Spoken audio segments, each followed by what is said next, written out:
कुछ खबरें दिलचस्प और अजीब दुनिया से। भारत में दो भाइयों ने एक ही खातून से शादी रचा ली, जिसकी तस्वीर और वीडियो सोशल मीडिया की जीनत बनी हुई है। भारतीय मीडिया रिपोर्ट्स के मुताबिक ये अनोखी शादी की तकरीब भारत के रियासत हिमाचल प्रदेश के गांव शिलाई में हाटी किबले के दौरान दो भाइयों की थी। ये शादी एक से ज्यादा शौहर रखने के रिवाज के तहत हुई। रिपोर्ट के मुताबिक दुल्हन सुनीता चौहान ने प्रदीप और कपिल नेगी से शादी की। तीनों ने कहा है कि इन्होंने ये फैसला किसी भी दबाव के बगैर किया। भारतीय मीडिया के मुताबिक हिमाचल प्रदेश के रेवेन्यू कवानीन के तहत इस रिवाज को जोदीदाना का नाम दिया गया है।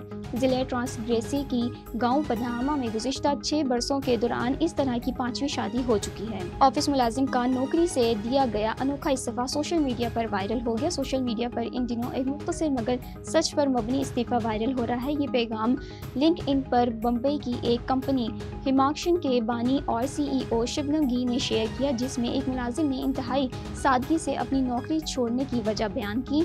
ये वायरल स्क्रीनशॉट दिवाता शाह नामी एक फर्द की ईमेल पर मुश्तमिल है, जिसने इस्तीफे में लिखा है कि हाय सर, मैं बिक गया, सामने वाली कंपनी 4 पैसे ज़्यादा दे रही है। शिबनम गिल ने इसे ईमानदार इस्तीफा करार दिया और लिंक्डइन पोस्ट पर मज़ाहिया अंदाज में शेयर किया। फ्रांसी म्यूजियम में $6 मिलियन का केला एक बार फिर किसी ने खा लिया। फ्रांसी शहर नीस के मशहूर शहर पोलिडियो म्यूजियम में इतालवी आर्टिस्ट मेजूरियो कैटलेट की मशहूर ज़माना कॉमेडी थेटम की निफ्स किया गया केले का आर्ट वर्क एक बार फिर किसी ने खा लिया। ये फन पारा एक दीवार पर छपाए गए असली केले पर मुश्तमिल है, जिसकी मालियत $6 मिलियन अमेरिकी डॉलर से ज़ायद है। ये वाक़या 12 जुलाई को पेश आया, जब एक विजिटर ने आर्ट वर्क से निकाला गया केला खा लिया। म्यूजियम ने बयान में कहा है कि सिक्योरिटी ने बरवक्त और पुरअमन तरीके से सूरत हाल को संभाला और चंद ही मिनटों में आर्ट को दोबारा लगा दिया गया। म्यूजियम के मुताबिक वक्तन फ़वक्तन फनकार की हिदायत पर बदला जाता है, ताहम फनकार म्यूजिकियो ने इस अमल पर मायूसी का इजहार किया।